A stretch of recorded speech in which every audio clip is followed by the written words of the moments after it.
deputada Miriam Sobreira, o ex-deputado e companheiro amigo Lula Moraes, o nosso secretário de Meio Ambiente aqui, ex-deputado federal estadual Arthur Bruno, certo? O nosso querido secretário e senador Inácio Arruda, e, enfim, o Luciano Simplício, da CTB, e a Graça Costa, nossa querida amiga da CUT.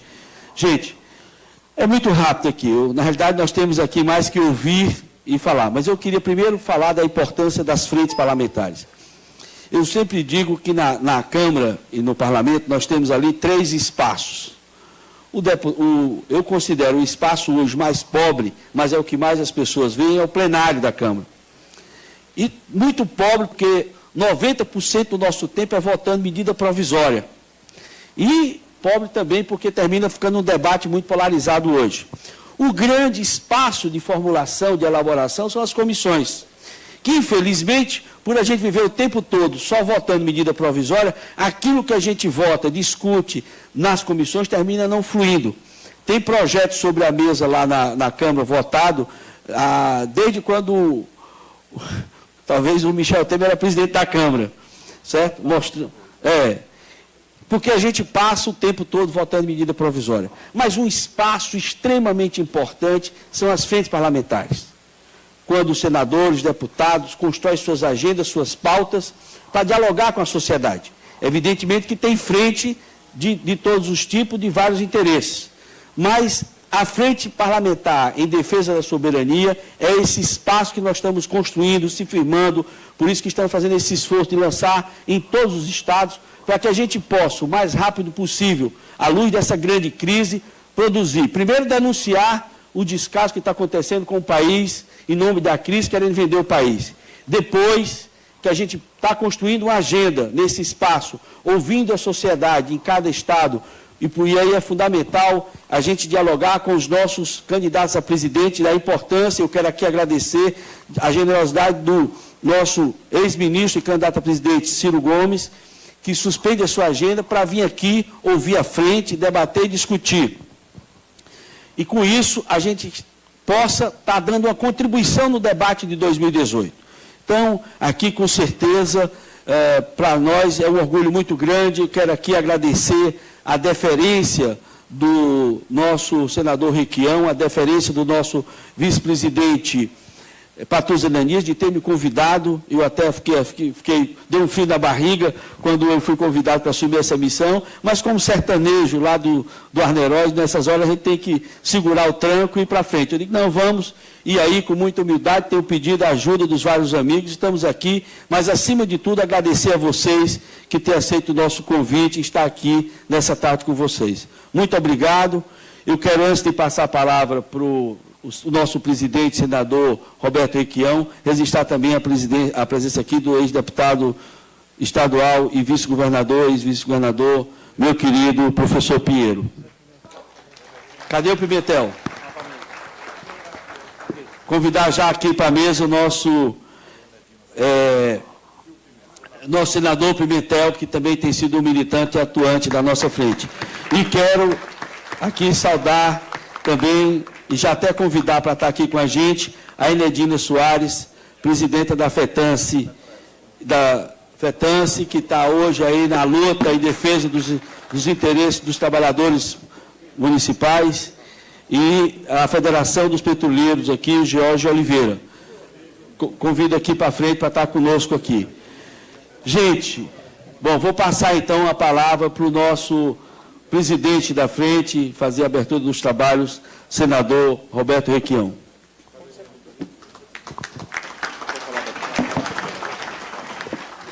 Fica mais charmoso. Tudo bem? Pimentel, tá bom? Senador.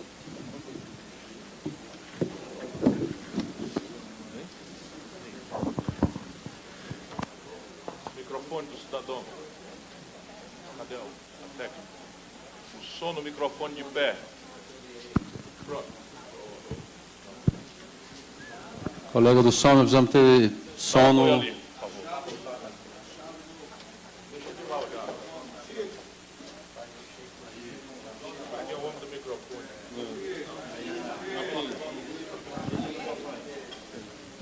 Alô? Alô, pronto, senador.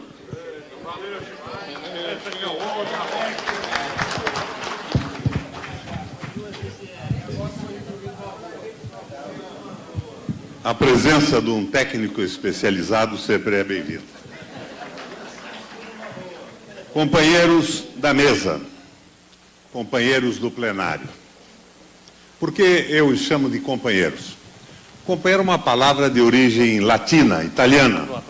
Significa compane, com pão.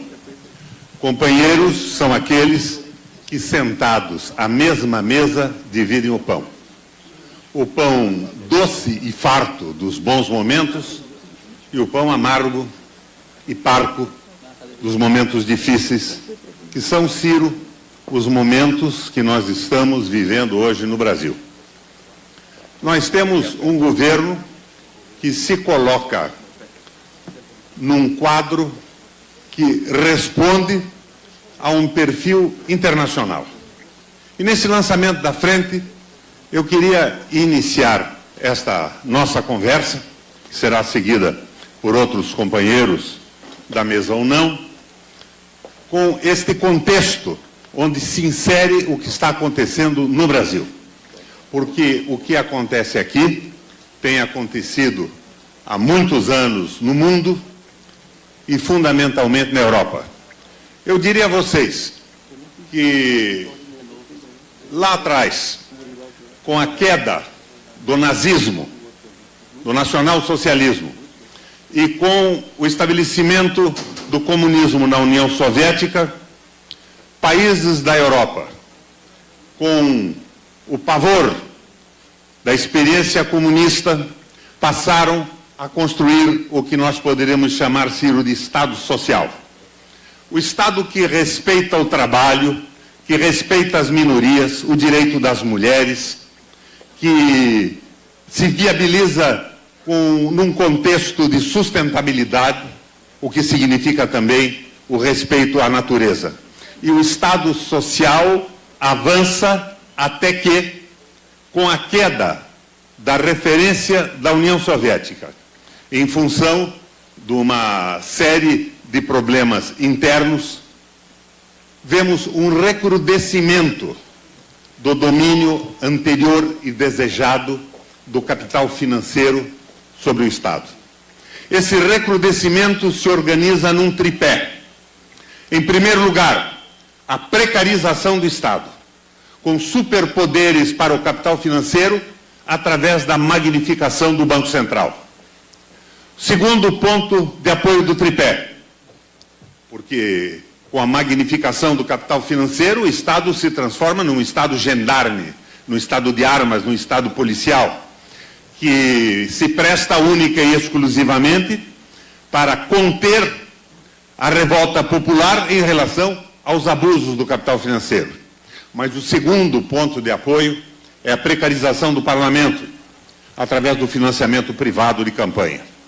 Financiamento privado de campanha sem limites, que vai atropelando e diluindo o aspecto programático dos partidos. E passamos a ter parlamentares que não se reportam mais aos seus discursos de campanha ou aos fundamentos programáticos dos partidos que os lançaram. E tem como referência única e exclusiva o desejo dos seus financiadores. Não existe mais partido, não existe mais compromisso programático e apenas se reportam aos desejos e imposições dos seus financiadores de campanha. É a precarização do parlamento. Isso nós vemos no Brasil em todas as instâncias, desde as câmaras municipais, às assembleias legislativas e, tragicamente, de forma brutal, no próprio Congresso Nacional. O terceiro ponto de apoio desse tripé de avanço do capital financeiro sobre o Estado é a precarização do trabalho, é a precarização dos direitos do trabalhador, o negociado se sobrepondo ao legislado paralelamente ao fim da Previdência Pública. Então, nós passamos a ter um Estado em que a visão da fraternidade e da justiça social é completamente eliminada e que se reporta única e exclusivamente aos desejos do capital. É um quadro de uma moldura internacional, ao qual nós poderíamos contrapor hoje uma aliança entre o trabalho e o capital produtivo. Capital produtivo é o capital que investe numa fábrica, que investe num projeto de serviços, que gera salários, que produz bens, viabiliza empregos e condição de vida aos seus trabalhadores. O capital financeiro é o capital vadio, é o capital que não produz o botão de uma roupa, que não produz a peça de uma máquina, que não presta um serviço, mas vive basicamente hoje, no Brasil e no mundo, do financiamento da dívida pública, a qual ele forçou estados soberanos a contraírem de uma maneira rigorosamente ilimitada. Este avanço do capital financeiro se traduz no Brasil num golpe parlamentar que derruba um governo constituído e garantido via eleição, através do voto popular. E este governo, de uma forma bem sintética, apresenta um projeto. É o projeto chamado Ponte para o Futuro, que é o projeto do capital financeiro consolidado, por exemplo, pelo Acordo de Washington, que transforma um país como o Brasil de país soberano numa espécie de Estado associado a grandes potências ou a grandes interesses econômicos. A Ponte para o Futuro. A Ponte para o Futuro propõe que o Brasil seja o celeiro do mundo, fornecedor de commodities, de produtos não industrializados, agrícolas ou minerais, em estado natural, baixo teor de industrialização. Propõe uma agricultura de alta tecnologia e grande mecanização. Ora, a tecnologia e a mecanização no Brasil já estão avançadas e a nossa produtividade, Ciro, é igual ou superior, por exemplo, à produtividade norte-americana. Mas eles propõem a venda ilimitada de terras brasileiras para fundos de pensão ou interesses estrangeiros no Brasil, sem limite de tamanho, e o avanço da produtividade seria conseguido através da injeção de mais capital e ocupação de territórios como o território da Amazônia, que se pretendeu entregar, e não se desistiu disso ainda, a mineradoras canadenses para predação, ocupação e desmatamento. Isso provocou uma reação internacional que vocês todos devem ter acompanhado. Mas esse tipo de modelo, tecnologia alta e mecanização, obviamente desemprega. Ele não leva em consideração a agricultura familiar rural, que produz 70% de tudo que nós consumimos na nossa mesa, o que alimenta a população brasileira. E ela provoca um desemprego brutal. O governo tem uma solução para isso também. E a solução é semelhante à solução da industrialização chinesa lá atrás.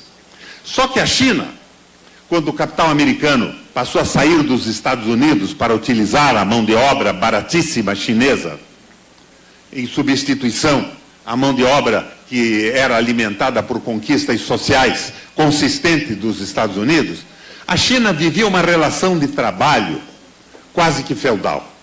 Quando eles entraram na China, nas zonas especiais de exportação, para um chinês conseguir, mesmo a baixo salário, uma remuneração, significava garantir a melhoria do seu almoço e o jantar da sua família.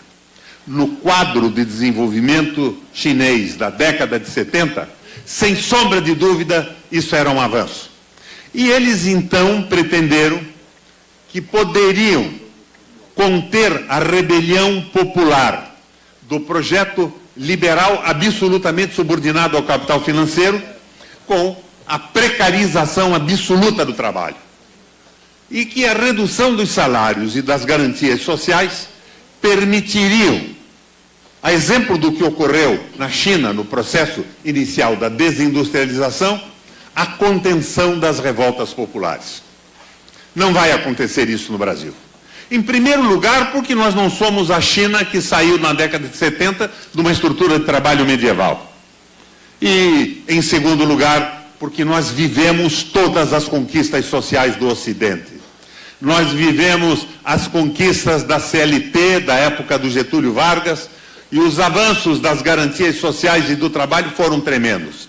Mas eles imaginavam que se precarizassem estas conquistas de forma absoluta, conteriam, com a oferta do emprego, a revolta popular com a garantia do almoço ou da possibilidade de um jantar para as famílias. É evidente que o Brasil não aceitará, do ponto de vista do trabalho e da evolução social do nosso país, este atraso, esta regressão na estrutura trabalhista. E o que se pode esperar, então, desse processo é uma revolta popular pesada. Mas essa revolta tem sido frustrada com uma narrativa dos meios de comunicação de que estamos recuperando um espaço para o crescimento. Vocês ligam a Globo, a CNT, essas rádios todas em cadeias estaduais, regionais e nacionais, e vocês veem a notícia, tudo vai melhorar. Estamos conseguindo melhorar índices disso e daquilo. Mas é uma mentira absoluta. A economia não apresenta nenhum sinal de melhora. No entanto, é evidente que nós estamos num ciclo de depressão da economia capitalista e mais hora, menos hora, nós vamos ter uma evolução a partir principalmente da economia europeia, uma vez que a economia americana já se recupera. Mas isso não acontece no curto prazo.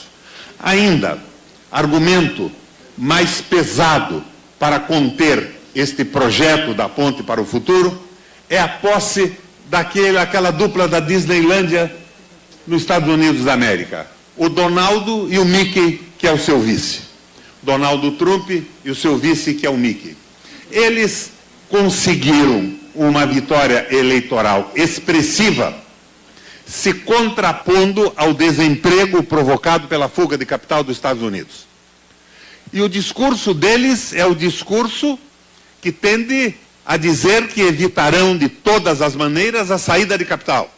América para os americanos, tanto a América do Norte quanto o resto da América do Sul. É a velha política norte-americana do Big Stick, do grande porrete que vem lá de trás da história dos Estados Unidos. Mas esta política do Trump, ela se inviabiliza por um fato essencial.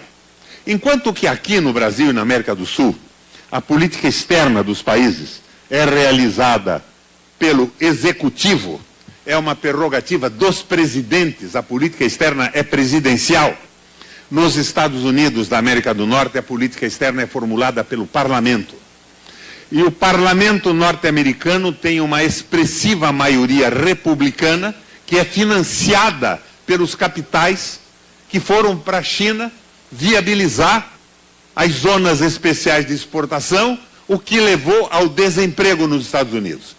O Trump soma esse potencial explosivo do desemprego com uma regressão via racismo, via um nacionalismo xenófobo com horror ao estrangeiro.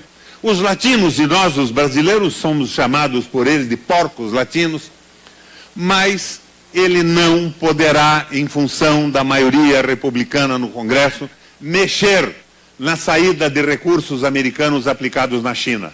Resta, para a consolidação do recurso, a consolidação do regime e das promessas, bloquear investimentos no Brasil e na Argentina. Então, esta proposta liberal, que já era inviável em função da resistência e do avanço social do trabalho no Brasil, se inviabiliza de forma praticamente absoluta pelas suas próprias contradições internas, pela inocência ou absurdo da sua formulação e pelas atitudes do presidente Trump nos Estados Unidos, que está vetando, por exemplo, a entrada do Brasil na OCDE. Eles querem o Brasil como o seu quintal. E esta é uma proposta que, lamentavelmente, atinge todas as potências que se organizam no mundo hoje. Antes de ontem eu jantei na Embaixada da China. A China está com 200 empresas instaladas no Brasil. E de repente o embaixador nos dizia: o nosso interesse muito grande é o Nordeste. Mas por quê? Porque nós queremos plantar cana no Nordeste. Nós temos um programa chinês de evitar a contaminação do ar pela queima do petróleo e dos resíduos, e nós estabelecemos que 20% do combustível queimado na China tem que ser do etanol. Vejam vocês. Então, a proposta dos BRICS, como a proposta dos europeus ou a proposta dos americanos, é ocupar o nosso espaço territorial, nos transformando num celeiro do mundo, produtor de combustíveis menos poluentes e de um trabalho semi-escravizado. Não há que se esperar atitudes do famoso capital externo, venha da onde vir, inclusive dos BRICS, que interaja no sentido da melhoria da condição de vida do povo brasileiro. Apresentei para vocês o perfil de uma tragédia. Mas existe saída para isso, Ciro? Claro que existe saída. Vamos, de uma forma rápida e à medida da minha possibilidade pedagógica, descrever a recuperação da Alemanha nos anos 30 e dos Estados Unidos nos anos 30.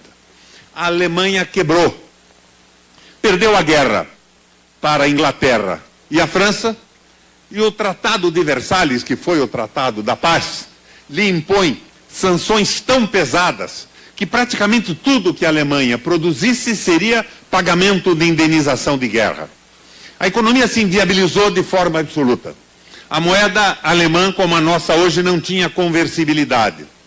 Mas o capital alemão sobrevivia da rolagem da dívida alemã, com juros altamente atrativos, enquanto que não havia, na verdade, possibilidade concreta de investimentos na produção, da indústria ou dos serviços.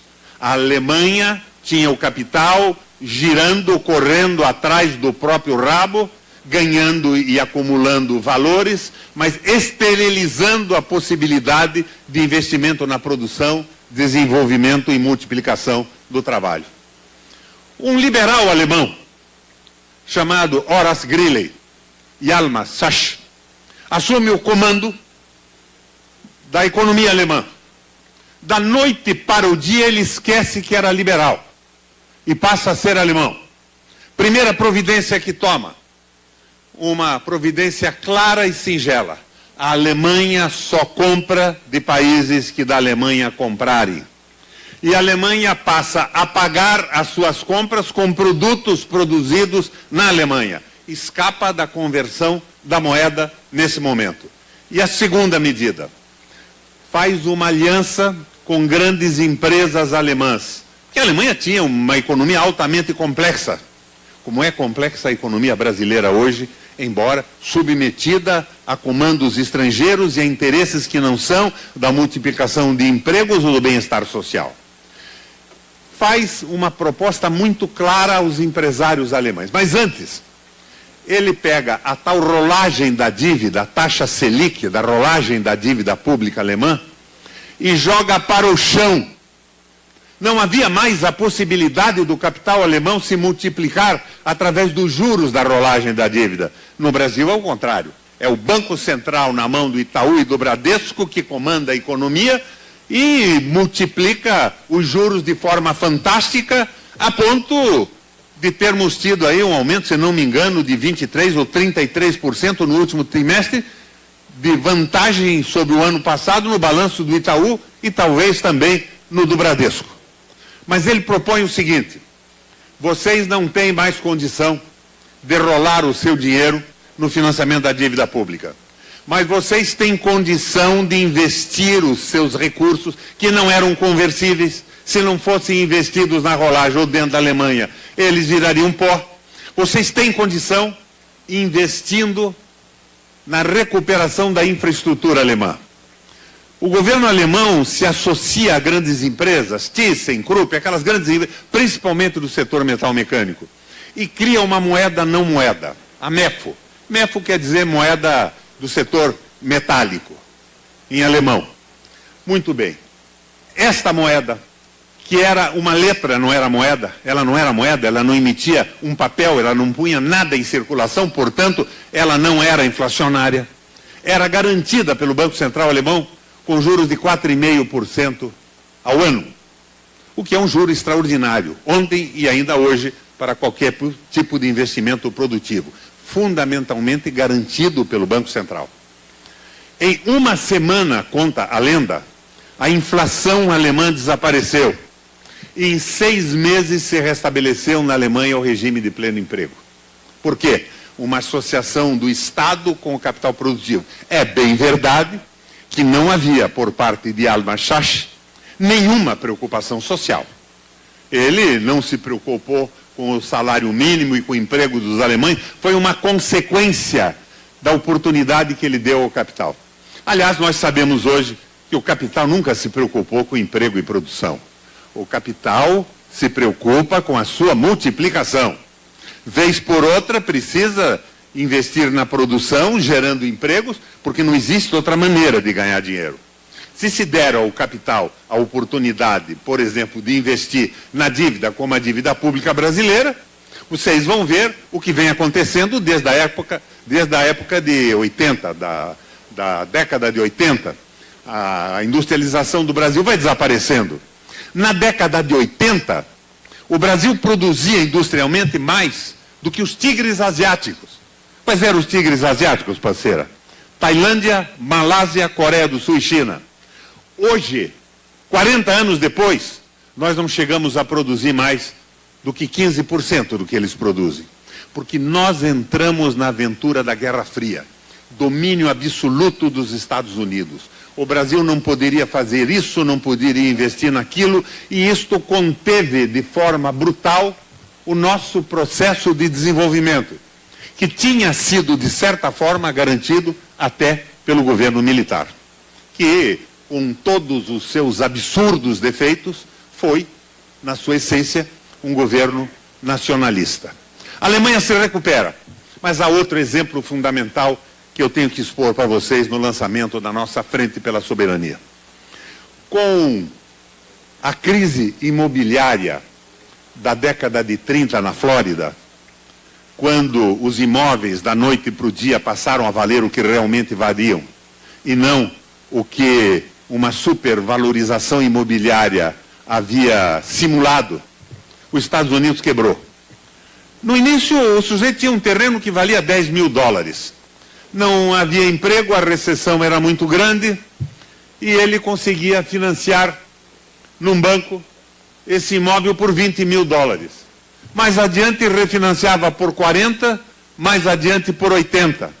Até que este castelo de cartas desmonta.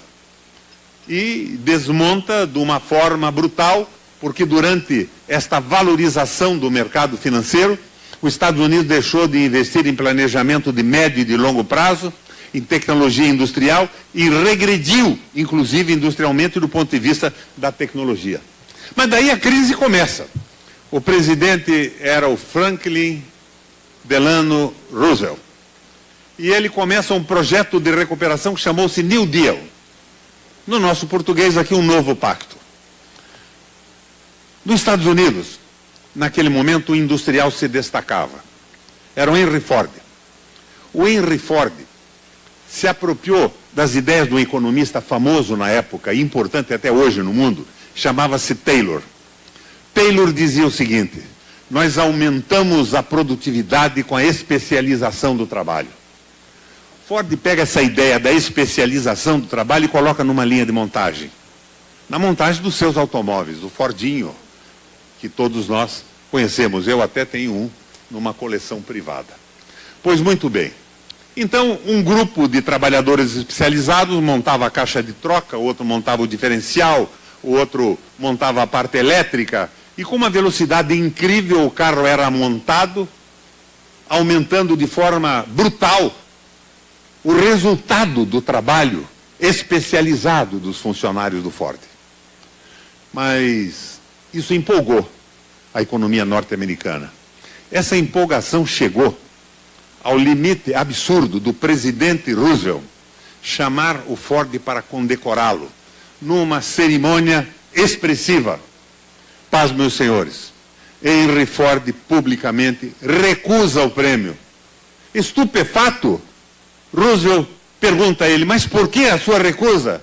Eu estou recusando porque a linha de montagem especializada impede o desenvolvimento americano e a saída da crise. Mas, meu Deus, por que isso acontece?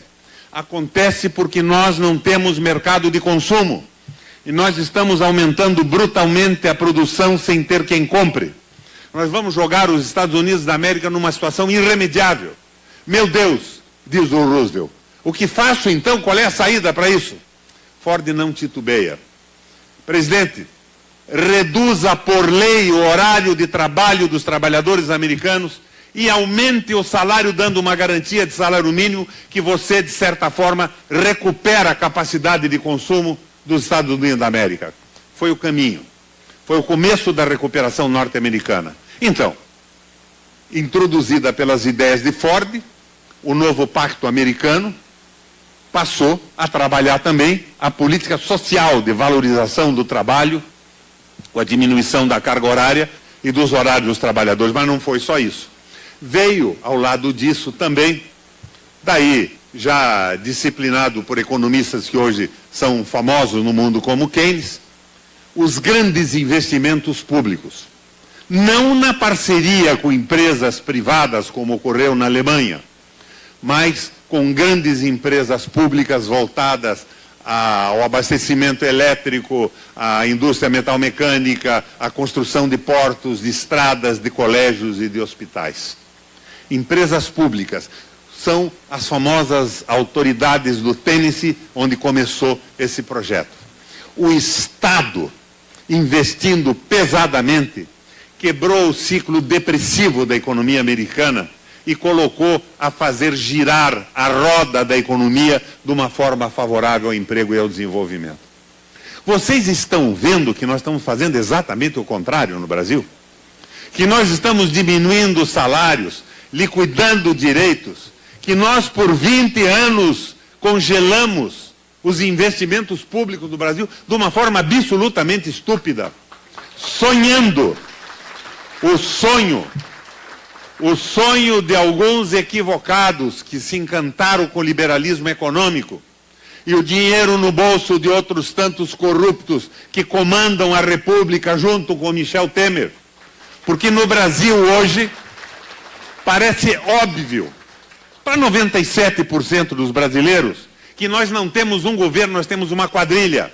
E temos um congresso de zumbis, mortos-vivos, que por vantagens pessoais, pela ilusão de que trazendo uma ambulância, fazendo um puxado numa escola ou numa creche, irão perpetuar e garantir os seus mandatos, nós estamos consagrando essa loucura toda que vem na contramão do interesse e do desejo do povo brasileiro. Eu não vou dizer a vocês que nós não precisamos de algumas mudanças na CLT. Comecei a minha vida, Ciro, como advogado trabalhista. Eu conheço as quadrilhas de advogados que acionam um patrão que demite o empregado, mesmo que o empregado tenha tentado matar a martelada a mulher e a filha do patrão durante o expediente. Porque se transformaram também em industriais da legislação trabalhista. Alguma coisa tinha que ser feita, mas eles não fizeram uma transformação, eles fizeram uma destruição de todo o projeto para nos transformar em trabalhadores semi-escravos, subordinados a interesses de capital financeiro internacional e de potências que não querem um Brasil-nação, não querem ouvir falar na soberania, que desejam um país submisso, celeiro do mundo, como pretendia a divisão de trabalho do consenso de Washington.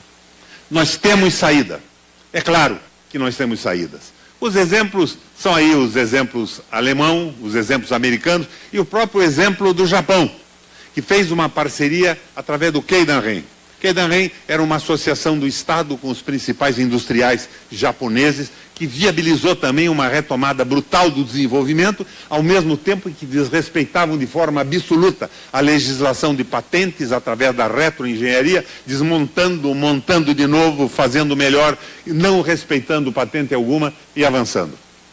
O problema do Brasil é um problema de fácil solução.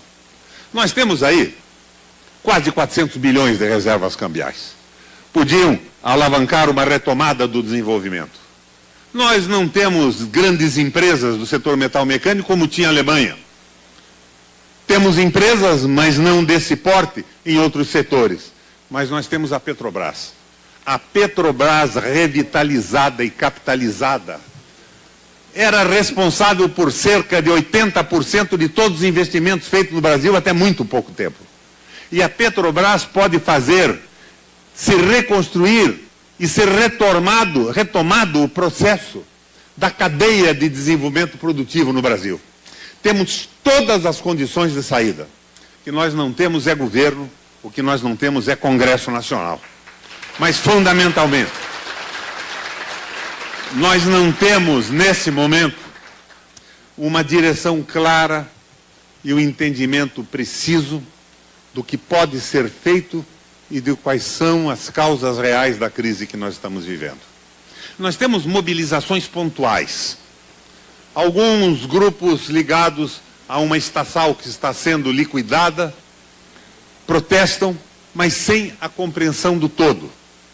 Nós precisamos de uma frente única do movimento social e de uma frente única partidária para viabilizar um desejo consciente e forte da população brasileira, refletido num processo eleitoral que diga não a tudo isso. Então, um dos objetivos da frente da luta pela soberania é levantar o nível de consciência sobre o que está acontecendo. Mostrar as possibilidades claras de retomada do desenvolvimento com experiências muito próximas no mundo em países que viveram crise semelhante. Mas advogar o referêndum revogatório, que dará força a um próximo presidente da República, para dizer não a toda a estupidez internacionalizante que foi votada no Congresso e reiniciar um processo de desenvolvimento suportado nas experiências passadas, conhecidas e bem-sucedidas. É claro que o Brasil tem jeito, mas nós precisamos criar, acima de tudo, quadros médios que entendam isso. Eu vou aqui para o raciocínio do velho Antônio Gramsci. Nós vivemos hoje num momento parecido com o que vivia o Gramsci na Itália, onde diziam: os operários sentem a agrura e a dureza do domínio do capital, mas não pensam e não formulam. Os intelectuais nas academias pensam e formulam, mas pensam como contadores, porque não sentem e não sofrem o sofrimento dos trabalhadores. O Gramsci imagina, então, a figura do intelectual orgânico dos trabalhadores. Era um sujeito que, sem ter frequentado uma academia, pensava, formulava e sentia o sofrimento dos trabalhadores, porque estava vinculado à origem proletária dos trabalhadores do Brasil, ou pela sua própria prática, pela sua condição de nascimento, ou por uma adesão intelectual a esse processo. Os intelectuais orgânicos formulavam propostas. Propostas existem por aí, mas elas só seriam levadas adiante com quadros médios, quadros que compreendessem com clareza as propostas e passassem esta compreensão para a base social do país, da população, da Itália, então. Lá atrás, os trabalhadores, que não teriam condições menores que os intelectuais, mas não tiveram a oportunidade de frequentar escolas, de ter tempo para trabalhar, para refletir, presos na escravidão de um trabalho mal pago. Com isso se mobilizava o processo. A isso eu acrescentaria, para finalizar, as ideias de um tio-avô do nosso Odorico, que vocês não conheciam, chamava-se Plecanos. Era um dos intelectuais da Revolução Soviética. E ele advogava a prática da publicidade e da propaganda. A publicidade, dizia o tio-avô do deputado Odorico. É o aporte de um conjunto de ideias lógicas para um pequeno grupo de pessoas. Seriam os quadros médios. E a propaganda é a compactação dessas ideias em alguns slogans simples que mobilizem a população. A Frente da Soberania Nacional está tentando fazer isso. Nós não temos a pretensão de nos dirigirmos a incríveis e numerosas plateias de militantes, de brasileiros revoltados e insatisfeitos. Mas nós estamos tentando trazer o debate para quadros médios, que tenham acesso à informação. Não precisam ser acadêmicos, frequentadores de universidades ou possuidores de títulos, mas que tenham a condição de raciocinar em cima disso e ajudar a grande mobilização, que deve desaguar num referêndum revogatório e a reconstrução de um Brasil sob o signo da fraternidade. Como diz o nosso Francisco. Francisco é o Papa, Francisco Bergoglio, que apesar de ser argentino é um sujeito excepcional. O Papa já deixou claro, repetindo a velha Bíblia, que não se pode servir a Deus e a Mamon. Mamon, na Bíblia, não é nem outro Deus e tampouco é o diabo. Mamon, em hebraico, é uma palavra que significa tão só e simplesmente dinheiro.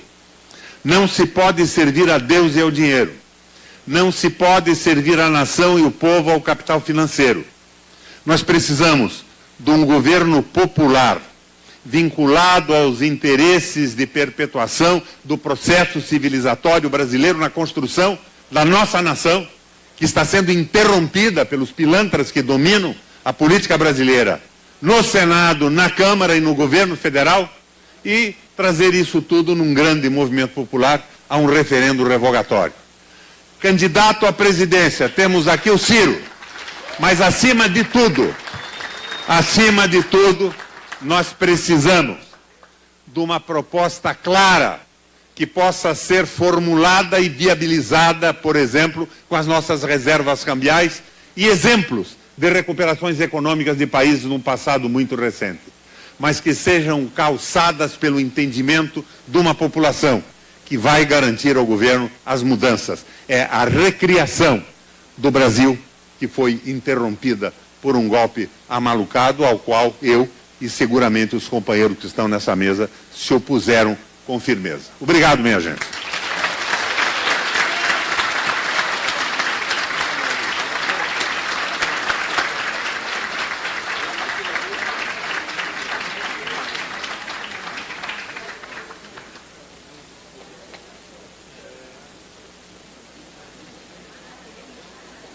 Muito bom, parabéns, nosso querido presidente senador Requião.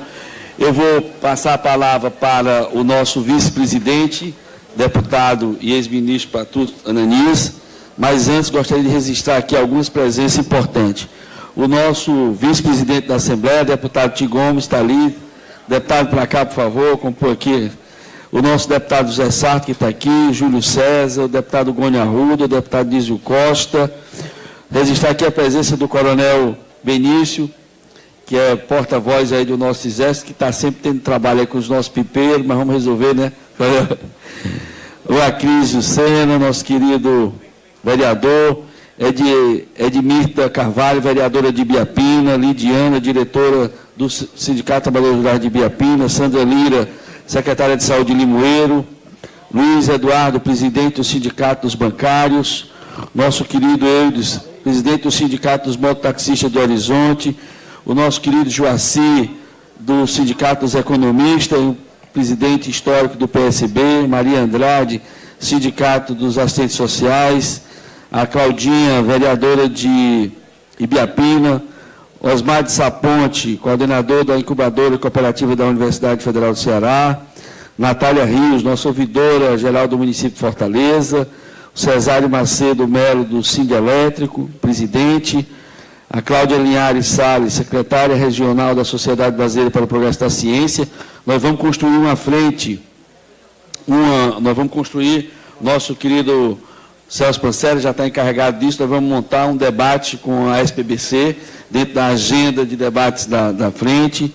José Tavares Filhos, do Sindicam, Luiz Cláudio da Silva Cruz, Ouvidoria Geral do Município, Jairo Castelo Branco, da Prefeitura Municipal de Guaramiranga, Auri Júnior, da Federação da Agricultura Familiar, Otávio Pires, da Caixa Econômica Federal, da Associação da Caixa, José Érida, da Associação dos Mototaxistas de Horizonte. Bom, e vamos resistir. Vereador Gardel, meu querido Gardel, vem para cá, Gardel, ficar aqui apresentando a Câmara de Vereador Fortaleza. Vem para cá, Gardel, grande amigo. E isso. Inácio, já falei também, Inácio, nosso secretário de Ciência e Tecnologia, senador e um grande formulador da política cearense. Bom, passar para o nosso... Cadê a CTB? Cadê o Luciano? Luciano Simplício, para cá, por favor. Pensei que eu já tinha chamado. Cadê o Luciano? Isso, Luciano. CTB aqui presente, muito bem. Bom, então vou chamar o nosso vice-presidente, Patrício Ananias. Já estou a postos. Por uma questão também, já mesmo por uma questão de economia também do tempo, gente, para que nós possamos ouvir outros e outras oradores, oradoras, eu vou me dispensar de citar as pessoas, quero saudar com todo o respeito as pessoas aqui presentes, as e os integrantes da nossa mesa, que já foram também citados. Eu quero inicialmente externar uma alegria por estar aqui neste querido estado do Ceará. Eu estava lembrando hoje, desde a minha vinda ontem à noite, que o Ceará precedeu o Brasil nos caminhos da abolição da escravatura. Nós abolimos a escravidão no dia 13 de maio de 1888 e ela foi abolida aqui, na província do Ceará, no dia 25 de março de 1884. Também, além de muitas outras referências políticas e afetivas que eu poderia fazer aqui em relação a esse estado querido, eu vou lembrar uma pessoa que aqui nasceu, que estudou aqui no seminário da Prainha e que foi uma figura fundamental na minha geração, na resistência à ditadura nos anos 70. Eu me lembro, inclusive, que uma das formas de resistência à ditadura me levou, e algumas pessoas queridas que me acompanharam, a descer na última viagem pelo Rio São Francisco, o rio fragilizado hoje da unidade nacional, correndo o risco, inclusive, de ser privatizado junto com o setor elétrico nacional. Descemos de Pirapora a Juazeiro, na Bahia, de Juazeiro, Petrolina, a Juazeiro do Norte, Crato, no Ceará. Depois uma viagem inesquecível de ônibus o dia inteiro pelo semiárido em direção a Crateús, para conhecer o trabalho de Dom Antônio Batista Fragoso. Depois a descida de trem, naquele tempo de trem, de Crateús a Fortaleza, e uma jornada de em torno de 40 dias aqui pelo Nordeste, nos anos 1970. 76, se não me falha a memória. 40 anos atrás. Para uma forma de resistirmos e buscarmos forças aqui no Nordeste para nos contrapormos à ditadura. E uma figura que nos marcou profundamente nessa época, que o Ceará deu inicialmente ao Rio de Janeiro, depois a Pernambuco, ao Brasil e ao mundo, que foi a figura de referência e de inspiração da nossa geração formada na tradição cristã. Foi Dom Helder Câmara. Então, esta é a alegria de estar aqui com vocês. O segundo, senador Requião, nosso presidente da Frente Parlamentar Mista em Defesa da Soberania Nacional, aqui colocou muito bem. A nossa missão aqui é falarmos um pouco dessa nossa frente. As pessoas me perguntam com frequência, O que é soberania? Porque é uma frente parlamentar em defesa da soberania nacional.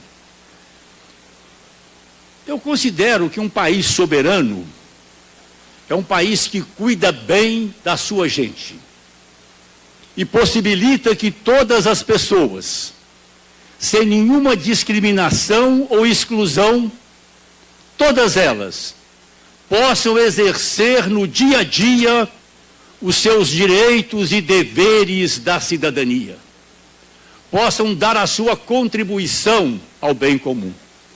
Então, a soberania nacional está muito vinculada à soberania popular.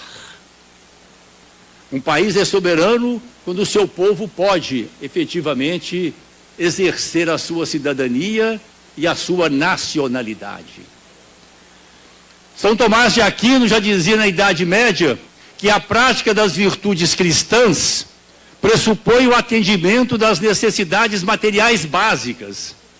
Nós poderíamos dizer hoje, na perspectiva da soberania, que a prática das virtudes cívicas, republicanas, democráticas, a prática das virtudes relacionadas com a nacionalidade e com a cidadania, pressupõe o atendimento das necessidades materiais básicas. Alimentação saudável, moradia, trabalho digno, os cuidados preventivos e curativos com relação à saúde e também a possibilidade do desenvolvimento mental, intelectual, espiritual, através da educação, da cultura, do lazer, da convivência. Nós estamos vendo hoje no Brasil da importância dessa frente, deste encontro aqui, tão representativo, com tantas lideranças notáveis aqui do estado do Ceará e do Brasil. Quero aqui registrar a presença de 2 ex-governadores deste estado, Ciro e Cid Gomes. Essa reunião é importante nesse momento histórico, porque nós estamos vendo no Brasil e vivendo uma operação desmonte nas 2 dimensões. De um lado, o desmonte dos direitos sociais que garantem a cidadania. Nós temos hoje, desfigurando a nossa Constituição Cidadã, a Emenda Constitucional 95, que congela o Brasil por 20 anos, que impede o crescimento do nosso país, que congela os investimentos em políticas sociais básicas, como a educação, a saúde, também a segurança pública, um tema hoje tão presente no nosso país e que deve ser pensado na perspectiva de preservarmos a vida. Congela os investimentos na área da assistência social, também congela os investimentos relacionados com a pesquisa, com o desenvolvimento tecnológico, científico, que são essenciais ao desenvolvimento e à afirmação soberana do nosso país. Tivemos recentemente a reforma trabalhista, que com as ressalvas aqui colocadas pelo senador Requião, não é uma reforma, é o fim do direito do trabalho no Brasil. Porque quando você desvincula do ordenamento jurídico um ramo do direito, dizendo que o negociado prevalece sobre o legislado, você está desvinculando esse ramo do direito, que é o direito do trabalho, do ordenamento jurídico nacional. E aqui eu falo com a experiência de que 38 anos na sala de aula. Comecei como direito do trabalho. Depois, quando me afastei da advocacia trabalhista, no campo da introdução ao estudo do direito e da filosofia do direito. Não vai, além disso, tantas outras querem fazer uma reforma da Previdência. Vou citar só um fato, um caso específico aqui. Uma reforma da Previdência onde querem atingir o BPC, o benefício de prestação continuada. Benefício previsto na Constituição, regulamentado depois pela LOAS, a Lei Orgânica da Assistência Social, que garante o salário mínimo para as pessoas idosas com mais de 65 anos e as pessoas com deficiência incapacitadas para o trabalho que sejam pobres. E é pobreza mesmo. A exigência da lei para receber o benefício é que a pessoa tenha um rendimento inferior a 1/4 do salário mínimo. Eles querem jogar a idade para 70 anos. Uma pessoa que vive com 1/4 do salário mínimo chegar aos 60 anos machucada pela vida, se chegar. Querem julgar para 70 anos e desvincular do salário mínimo.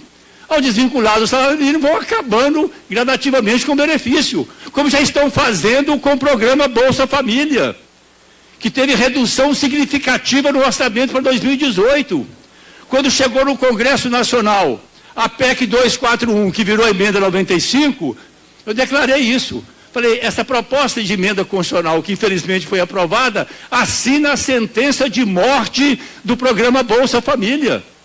Assim como começa a desmontar todo o sistema de proteção social. Os recursos para o SUAS, o Sistema Único da Assistência Social, foram reduzidos em mais de 90%. Assim como os recursos destinados à agricultura familiar, o Programa Nacional de Fortalecimento da Agricultura Familiar, o Programa de Aquisição de Alimentos da Agricultura Familiar, o PAA, os programas relacionados também com a segurança alimentar. Então, de um lado, nós temos o desmonte dos direitos sociais. Tudo aquilo que diz respeito aos pobres, às classes trabalhadoras, também aos setores médios assalariados, e também, embora muitos não saibam, aos micro, pequenos e médios empreendedores. Tudo aquilo que diz respeito a esses setores da população brasileira tem que ser desconstituído para atender às exigências do grande capital internacional, do grande capital financeiro, das transnacionais. Nós temos hoje no Brasil um país a serviço desses interesses. Daí a importância de nós unirmos a luta para preservarmos, reconquistarmos os direitos sociais, os direitos dos pobres, das classes trabalhadoras, com a preservação dos interesses nacionais. E aí o que estamos vendo é a operação desmonte do Brasil. É a entrega da Petrobras, é a entrega do setor elétrico, é a privatização, é um caso de espanto da Casa da Moeda. Quando a gente sabe que a moeda é o símbolo, um dos símbolos fundamentais da soberania e da integridade de um país. É o que nós vimos recentemente com esse decreto feito, deixa eu ver o número dele aqui, gente. Oi? Decreto dos finados, bem lembrado. Decreto dia 1º de novembro, né, que abre a perspectiva também da privatização, além do setor elétrico, dos bancos que garantem os empreendimentos sociais no Brasil. É o Banco do Brasil financiando a agricultura familiar, é a Caixa Econômica Federal financiando Minha Casa Minha Vida, habitação popular. Eu quero chamar a atenção aqui, por conta do tempo, ficar na questão da privatização do setor elétrico. É um atentado contra o país. A privatização do setor elétrico implica a privatização das nossas águas. Quando nós sabemos que a fonte primeira da eletricidade no Brasil é o nosso setor hídrico. A privatização das águas aponta para a privatização da biodiversidade, das nossas riquezas naturais, o comprometimento das nossas riquezas em todos os níveis. Eletricidade não é uma questão de lucro, a eletricidade é uma questão relacionada com o projeto de país, com o desenvolvimento do país, com a vida, com o bem-estar das pessoas, das famílias, das comunidades, em todos os cantos e recantos desse grande e querido território nacional. Se tivéssemos privatizado antes o setor elétrico, nós não teríamos tido o programa Luz para Todos, que tornou o Brasil um país iluminado. Uma das maiores emoções, uma das maiores experiências da minha vida, já que estou prestando aqui homenagem também política e afetiva ao Ceará, foi quando estava no Ministério do Desenvolvimento Agrário, em 2015, quando visitei o sertão central do Ceará. Quixeramobim, senador P.Q. Carneiro, senador Pompeu, é esse mesmo, que já dá o passeio de avião por cima, deu um adeuzinho de longe, Eu já conhecia antes, né? Eu fiquei uma coisa que marcou para sempre, gente. Seca brava aqui no Nordeste. Eu sou do norte de Minas, sertão de Minas, que tem características climáticas, culturais, geográficas, muito próximas do Nordeste. Conheci também. Lá é tempo da chuva e tempo da seca. E o tempo da seca cada vez maior e o tempo da chuva cada vez menor. 5, 6 anos de seca brava na minha região, no Nordeste do Brasil, aqui no sertão central do Ceará, eu vi uma agricultura familiar florescendo. Por que aquilo? Por conta do programa Minha Casa Minha Vida, do Luz para Todos, do Bolsa Família, do BPC, dos programas de apoio à agricultura familiar. E é isso que está sendo desconstituído hoje no Brasil. É por isso que a questão da necessidade tem que ser vista numa perspectiva de interesse coletivo. Eu já falei muito, gente, me propus falar menos. Eu quero dizer que nós temos colocando o último ponto, por isso que eu gosto de fazer um roteirozinho, que o roteirozinho vai disciplinando a gente, né? Vem voltar. Isso aqui é a herança da sala de aula, né? Assim, eu quero terminar o último ponto falando da importância de um projeto para o Brasil. Nós estamos hoje conversando, durante o almoço, o senador Requião, deputado Odorico, deputado Celso Pancelli e outras pessoas, falando desse desafio, que eu sei também que mobiliza todos os corações e mentes aqui presentes. Que Brasil que nós queremos? Que pátria nós queremos construir? Para nós, para os nossos filhos, para os nossos netos e para os netos dos nossos netos, para as gerações futuras. Penso que esse é um desafio que nós temos hoje, pensarmos um projeto nacional brasileiro. Um projeto de nação soberana, independente e, sobretudo, fiel, identificada com a brava gente brasileira. Patrimônio maior que nós temos é o nosso povo. Segundo patrimônio maior que nós temos, o nosso território. Esse grande terreiro que nos unifica. Quero dar aqui um testemunho, ministro do Desenvolvimento Social e Combate à Fome, no governo do presidente Lula, quando implantamos muitos desses programas que aqui mencionamos. Eu tive a oportunidade de percorrer todo o Brasil. Visitei todos os estados do Brasil. Todos eles mais de uma vez e praticamente todos eles por dentro. Por dentro que eu falo é o sertão. É conhecer o interior, conhecer as cidades pequenas, as comunidades, a periferia das grandes cidades. Em todos os cantos, em todos os lugares, eu me senti em casa. Quando tocava o hino nacional, então, minha mulher sempre fala comigo: patrão, você tem uma energia para viajar pelo Brasil e uma preguiça para sair do Brasil. É porque o Brasil é o nosso quintal, nosso terreiro, a nossa terra. Em todo canto é o lugar da gente. Então eu quero dizer, então nós temos que pensar o que nós queremos para o Brasil. Eu não vou me alongar, vou colocar 2 pontos, gente. Primeiro, nós temos que pensar o papel do Estado. Nós não podemos aceitar essa onda privatizante, como se tudo que fosse privado, particular, fosse bom. Não é verdade. O interesse privado visa um lucro.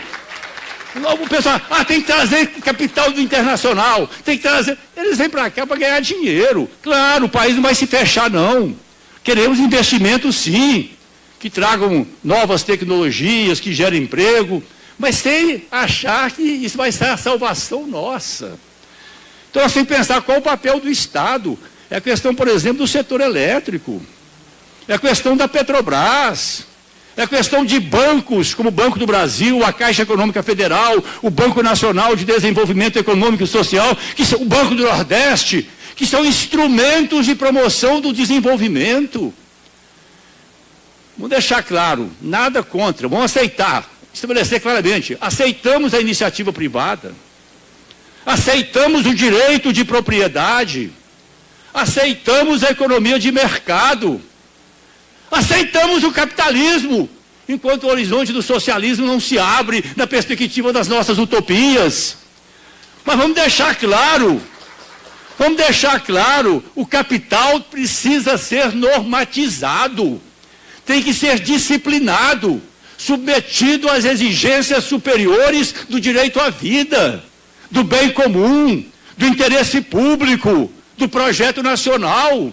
Se nós vivemos em sociedade, se nós somos sócios, se nós vivemos em comunidade, nós temos que ter questões que sejam coletivas.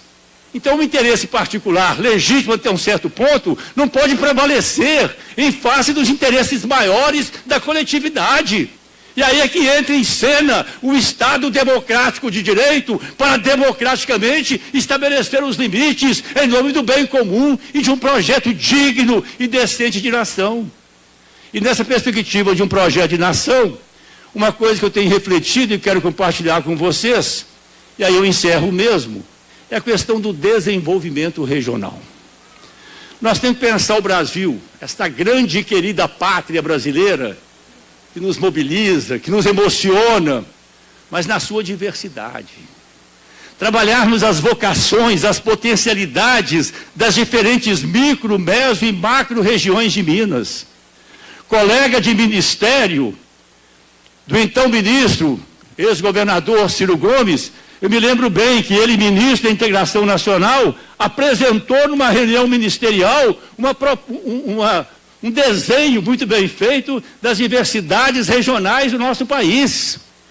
Então essa é uma questão que nós devemos pensar e pensarmos um desenvolvimento a partir das vocações, das potencialidades, dos recursos naturais e humanos das diferentes regiões do Brasil. Estimularmos aí o empreendedorismo, o cooperativismo, a economia solidária, uma educação também que considere essas diversidades regionais.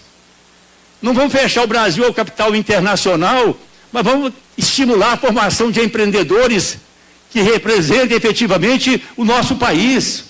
Eu reli recentemente um livro que me marcou muito na juventude. E aconselho a todos nós que estudemos esse livro. É um livro de um grande pernambucano, nordestino notável, chamado Barbosa Lima Sobrinho, que viveu mais de 100 anos. 100 anos de dignidade e de amor ao nosso país. Ele escreveu um livro, Japão, o capital se faz em casa. Ele mostra claramente que no Japão e em outros países, nenhum país se desenvolveu só dependendo do capital internacional. Os países que se desenvolveram efetivamente, que afirmaram a sua soberania, a sua autonomia, estimularam a formação dos seus capitalistas, além da presença também civilizatória do Estado. Ô, gente, a gente fica conversando assim, vai fazendo discurso, e a gente fica com vontade de achar uma frase bonita, de efeito, para todo mundo bater palma para a gente quando a gente termina, sabe? Então, aí meu pai era muito sensato, ele sabia que eu falava muitas vezes. Ele falava, meu filho, você fala bem, direitinho. Eu era jovem ainda, né? Você fala direitinho, meu filho, mas às vezes você estica muito. Então, tinha uma frase, tem duas palavrinhas, ele me ensinou. Tem duas palavrinhas, quando você achar que já deu o seu recado, quando você achar que já deu o seu recado, já cumpriu a sua... Não fica preocupado em esticar demais a conversa, não. Tem duas palavrinhas muito boas, você pode usar sempre. Então, em homenagem ao meu pai, eu vou usar essas duas palavrinhas e vou encerrar minha fala. Eu tenho dito. Muito obrigado.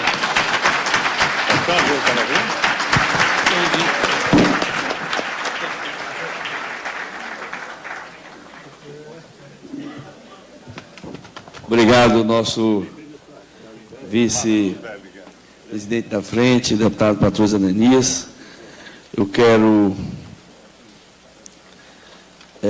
registrar aqui a presença do nosso vice-prefeito de Iguatu, Marcos Sobreira, do nosso secretário de Pesca, Agricultura Irrigada, Evaldo Brigel, parabenizar pelo trabalho, aí ao lado do secretário Inácio Arruda, e também o Pedro, que representa aqui os pescadores artesanais do Ceará. Pedro aí está na luta grande aí pelos direitos dos nossos pescadores artesanais. E nós estamos lá na briga também para que não caçem o seguro defeso, que é uma conquista importante. Nós estamos querendo tirar, mas nós estamos resistindo lá, Pedro.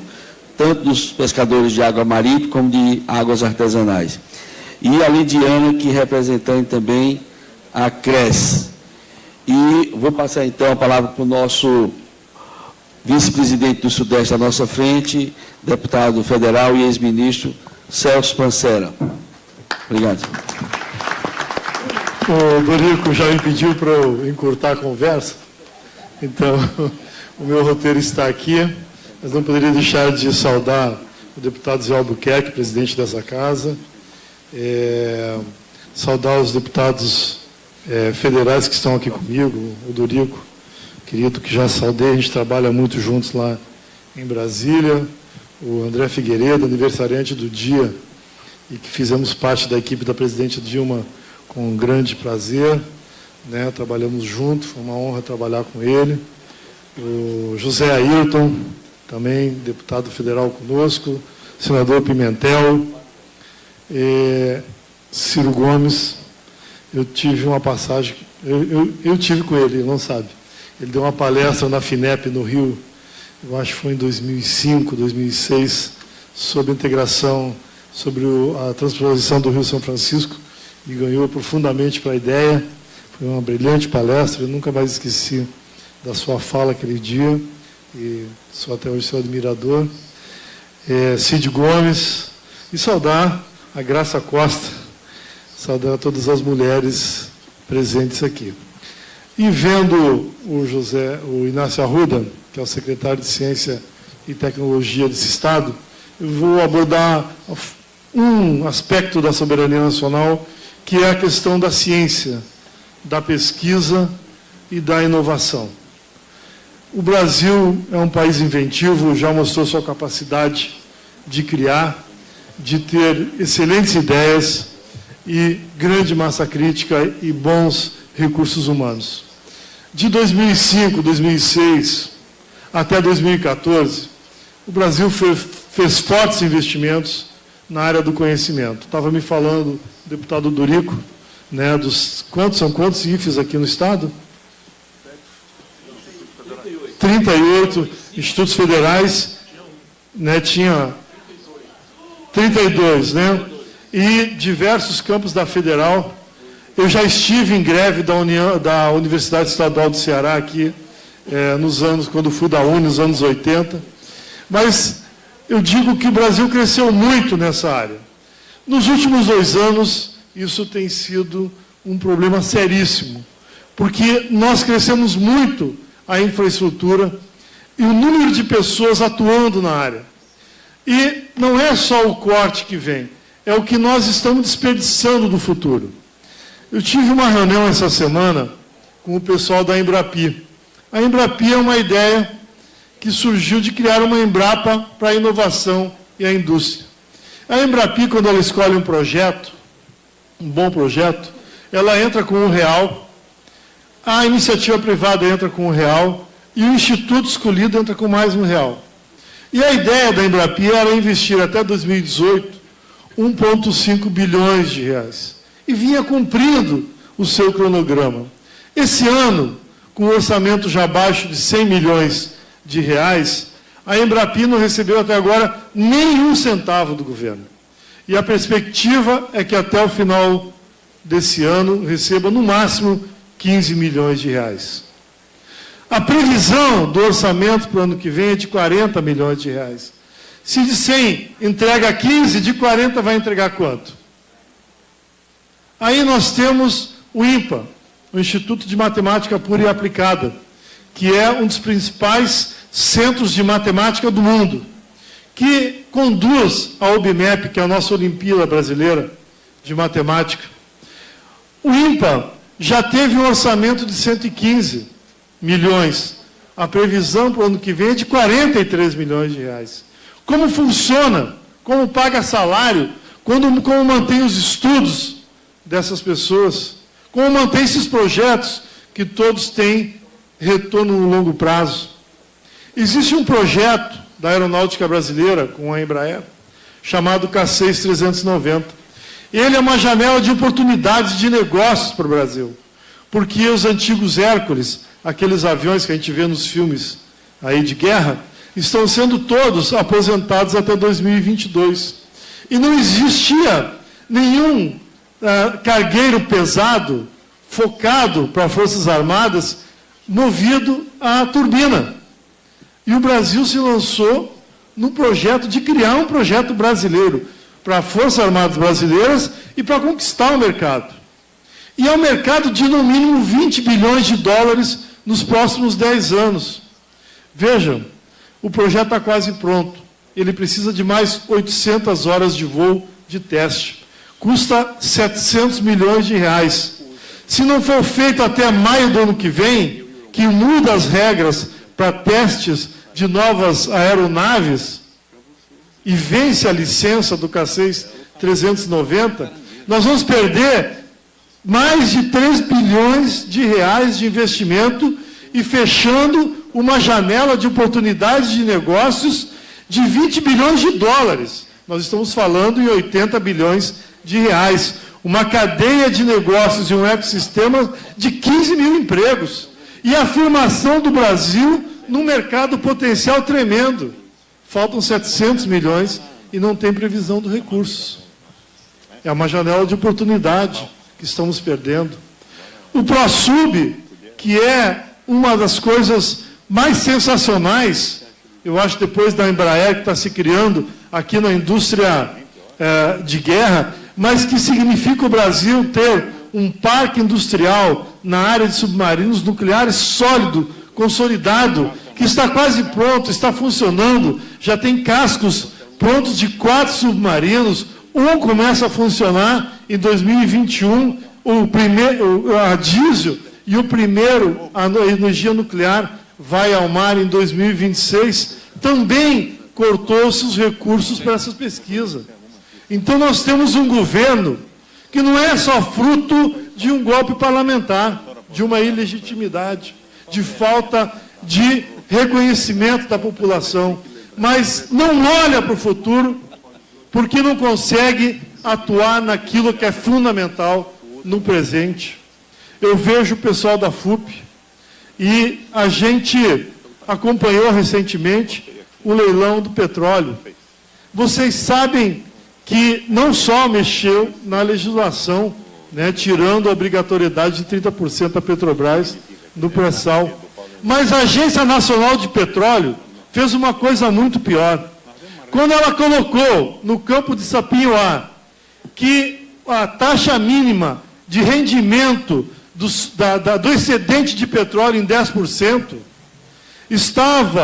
estava entregando o futuro do pré-sal brasileiro, porque o padrão internacional é de 70%.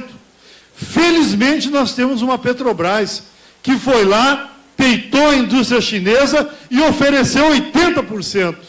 Ofereceu 80%. E aí agora o governo está dizendo que havia calculado um projeto de conquistar nos próximos 15 anos 500 bilhões e chegará a 850 bilhões de recursos vindo do excedente de petróleo. Mas não é porque o governo quis isso, não. É porque a Petrobras, na sua experiência, na sua sapiência e na sua luta em defesa desse país, foi lá e mesmo com um presidente que não pensa assim, fez uma proposta e entregou na sua proposta para levar Sapinhoá 80% do excedente de petróleo, e num campo menos significativo, 70%. E é por isso que eles só fizeram dos 6 campos, 4. Deixaram 2, porque eles perceberam que não iriam conseguir entregar o nosso pré-sal tão fácil assim, mesmo com todas as regras preparadas para isso. Então, a frente da soberania nacional é isso. É um debate com a população brasileira, como falou o nosso presidente Requião, com quadros médios que nós queremos ganhar para a ideia, que nós temos de fato que ter um padrão mínimo de programa, para que nós possamos, Ciro Gomes, o ano que vem, fazer a disputa política, em algum momento se unificar, e em 2019 fazer o referendo revogatório para a gente revogar tudo isso que está sendo feito agora. Então, eu queria agradecer a todos aqui do Ceará, e particularmente ao deputado Odorico Monteiro, a essa Assembleia Legislativa pela oportunidade. Nós já estivemos em Brasília, Belo Horizonte, Rio de Janeiro, estamos aqui, vamos para Florianópolis, vamos para o Rio de Janeiro, vamos para a Baixada Fluminense, vamos fazer uma reunião com o SBPC. Quem é representante do SBPC que está aqui? Que eu vi que leu. Vamos fazer uma reunião também com a Academia Brasileira de Ciências para montar um projeto na área da ciência, da inovação e da pesquisa, porque nós achamos fundamental que esse debate seja feito para que o Brasil, em 2019, tenha novamente uma luz que não seja um trem vindo no sentido contrário, mas uma saída para esse povo que merece ter uma saída, como já provou que é possível. Obrigado.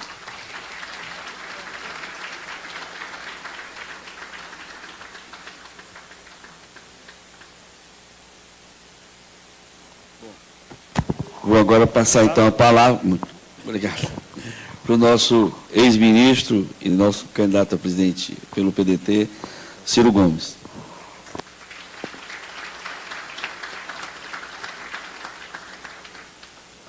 Boa tarde a todas e a todos. Eu quero pedir permissão aos conterrâneos cearenses, Odorico, meu estimado amigo, Elmano, meu estimado amigo, e Zezinho Albuquerque, meu estimado amigo, para cumprimentar a mesa toda nas pessoas desses 3 brasileiros absolutamente respeitáveis, mais que isso, brilhantes pelo rápido testemunho que cada um deu aqui. Meu velho e querido amigo senador Requião, meu velho e querido amigo deputado Celso Pancera e meu caro estimado amigo deputado Patrus Ananias, que vem das Minas Gerais para encantar o Brasil aonde quer que caminhe. Veja, depois de se ouvir coisas tão lúcidas, tão concretas, tão contundentes, há uma vantagem de você poder encerrar brevemente sua intervenção dizendo: faço minhas as palavras de cada um dos que me antecederam. E eu, por prudência e recato, deveria fazer basicamente isso. Mas eu queria fazer alguns destaques que eles não fizeram, porque elogio em boca própria é vitupério, e nesse caso eu quero fazer a devida menção. Há uma importância transcendental nessa iniciativa, senador Requião, meu caro Pancera, meu caro Patrus. Há uma transcendental importância nessa iniciativa, pelo menos de 2 gravíssimas naturezas. A primeira é que vai se demonstrando pelo exemplo de que o santuário da democracia, que é o parlamento, não pode ser confundido com o pardieiro de pilantras que parece ser hoje a maioria do parlamento.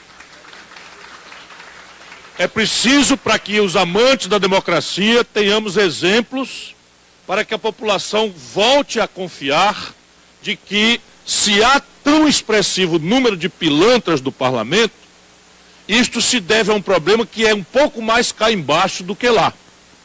Porque é preciso que a gente, com toda o fraterno carinho, com a fraterna solidariedade, compreendendo os constrangimentos que pesam sobre o nosso povo, ajudar o nosso povo a lembrar, volto a dizer, pelo exemplo, porque o palavrório político anda muito desmoralizado, de que todos que ali estão eleitos pelo povo. Portanto, se é tão extensa a presença de bandidos, de ladrões, de entreguistas do interesse nacional, de perseguidores do interesse do pobre, é preciso que o pobre, que o nacional, que o brasileiro dê valor ao seu voto. E é preciso que, pelo exemplo, a gente mostre ao povo que não é verdade o que a manipulação moralista dos imorais do centro do poder do Brasil fazem, de não distinguir o joio do trigo. Porque para a grande mídia é bom que a população pense que a política não tem decência, que não tem espírito público, porque eles sabem que só a política pode desestabilizar esse pacto reacionário, conservador e entreguista que está infernizando a humanidade, especialmente o nosso país. E o exemplo também, a outra razão transcendentalmente importante, é aquilo que, de forma absolutamente brilhante, mais uma vez, o que nele é muito comum, o senador Requião nos faz pensar, lembrando Gramsci. É a busca por uma hegemonia moral e intelectual que nós, do campo mais nacional, mais progressista, mais popular do Brasil, perdemos. Se nós não tivermos clareza, humildade, sensibilidade para compreender que nós perdemos a hegemonia moral e intelectual do debate brasileiro, permitindo que acontecesse o que está acontecendo, nós não acharemos de novo o fio da meada de reconectar o nosso coração e de reafirmar a hegemonia moral e intelectual dos valores da decência, dos valores da república, dos valores do compromisso com os mais pobres, dos valores com a defesa do interesse nacional. Porque estes valores todos estão sob grosseiro ataque. E esses ataques não se fazem para a inteligência do povo. Se fosse, nós ganharíamos. Esses ataques se fazem por adjetivos que, ao serem novelizados, promovem a percepção de uma generalização incabível. Por exemplo, existe ou não existe corrupção na política? Basta então que se pegue o mau exemplo impune, se ponha novelizado diariamente em horário nobre nas organizações da grande mídia, nepotista e corrupta que comanda o país, e não se faça o contraponto, para nem sequer mencionar, ainda que seja por mera obrigação, de que há muita gente séria e decente. Vocês já viram alguém dizer assim, ó, tem um bocado de ladrão, mas tem também aqui o Patrões Ananias, que foi ministro, foi prefeito, foi... e aquilo outro, nunca respondeu por um mal feito na vida. Não tem esse contraponto, que no mundo, por exemplo, lá fora, mais civilizado, sempre há. De maneira que discutir com a população, afirmando, tentando criar uma consciência, não é, média, criar uma corrente de opinião, que não alise nossas contradições, que não doure a pílula daquilo de errado que eventualmente fizemos de boa fé, porque senão nós não reconectaremos o nosso coração. E aí, exercitar a soberania, meus compatriotas brasileiros, mais que isso, meus irmãos queridos cearenses. Soberania, se foi dita pelo Patrus, que é a capacidade de se tratar com decência, com dignidade, com solidariedade os mais pobres, pode também ser vista igualmente como a capacidade de uma comunidade nacional mandar no seu próprio nariz. E hoje o jogo é este. Não creio que haja qualquer tipo de solidariedade internacional. As relações internacionais, eu não gosto disso, apenas afirmo para constatar, ainda são assentadas basicamente por interesses e força, violência. O que guia hegemonicamente as relações internacionais são interesses. E esses interesses, uma vez contrariados, são defendidos por força. Força ativa ou meramente força dissuasória, força iminente. E o Brasil perdeu a sua soberania, porque, como dizia o velho Getúlio Vargas, que imolou-se em nome destes valores que nós estamos tratando em pleno século XXI, se suicidou para fazer um manifesto à nação brasileira, excitada igualmente naquela data contra seus amigos, para atender aos seus algozes, mesma reunião de conversa mole moralista, de ajuizamento generalizante de que a política é um par de dinheiro de pilantras, que alcança até o Palácio do Catete, avança até o filho e o braço direito do Getúlio, a mesma conversa. Rigorosamente o mesmo arranjo de forças, e como é muito cedo isso, foi em 54, os mesmos interesses específicos, petróleo, mercado nacional, regulação do sistema financeiro, tributação da remessa de lucros, afirmação de uma rede institucional, legal, de proteção aos interesses superiores numa nação civilizada, que são os interesses da força do trabalho, pela CLT. Mesma agenda. É uma coisa tão ridícula, e a gente, vulneráveis que somos, caímos de novo na mesma esparrela. E repare bem, se o Getúlio dizia que a independência política é um ato de vontade, arriscado muitas vezes, não foi o caso brasileiro, pacífico, pode haver essa possibilidade, afinal de contas um gesto simbólico de desembanhar uma espada na beira de um riozinho mequetrefe como o Ipiranga, afirmou pela boca de um português que não tinha menor apetite pelo Brasil, a independência nossa, pelo menos como conta as historiografias oficiais. Porém, a verdadeira soberania, a verdadeira autonomia nacional, dizia o Getúlio lá, como vale hoje dramaticamente, só se afirma pela capacidade de mandar no nosso próprio destino. E sofisticadamente há dois, pelo menos, grandes mecanismos de controle nacional por centros estratégicos do poder no planeta. Um é a dependência tecnológica. Não sei se todos aqui sabem, 80% dos remédios que nós tomamos vem do estrangeiro. Não sei se todos aqui sabem, 100% da microeletrônica dos nossos celulares vem do estrangeiro. Não sei se sabem que um carro montado em Betim, nas Minas Gerais, ou em Resende, no Rio de Janeiro, do nosso Patrus, ou na nossa Curitiba, como tem lá a Audi, 80% do valor de um carro montado no Brasil vem do estrangeiro. o coração rico do carro, a mecatrônica, os computadores, vem tudo do estrangeiro. Não sei se sabem, toda a informática embarcada ou diretamente utilizada por nós, pelos computadores, caixas eletrônicas, catraca eletrônica de cinema, bilheteria para se identificar na entrada da Assembleia, tudo vem do estrangeiro. E isto está se agudizando. E o outro grande, grave caminho de subordinação das nações a partir dos centros estratégicos de poder no planeta, e eu nem deveria colocar isso no plural ainda, porque ainda é muito no singular, tem a ver com a subordinação financeira. E aqui talvez esteja a mais grave emergência do Brasil. Por que se consegue que o povo de Minas Gerais, o povo que produziu Tiradentes, o povo que produziu Antônio Carlos de Andrada, um dos mentores da Revolução de 30, o povo que produziu Tancredo Neves, para não ser muito mais longo do que minha homenagem merecida ao povo mineiro, o povo que deu Juscelino ao Brasil, o povo que deu Itamar Franco, que confrontou o processo inflacionário, que entre nós era uma negociata, acabou de aceitar passivamente a entrega a estrangeiros, um deles, uma estatal, 3 hidrelétricas da CEMIG já amortizadas nos seus valores. E isso é o destino. O que está acontecendo conosco? O que está acontecendo conosco, penso eu, e vou concluir, é a exaustão do nosso povo diante da falta de exemplo, de coerência. Por que está acontecendo no Brasil? Nos coloquemos por um minuto que seja humildemente na pele de um dos 13 milhões e 400 mil brasileiros desempregados.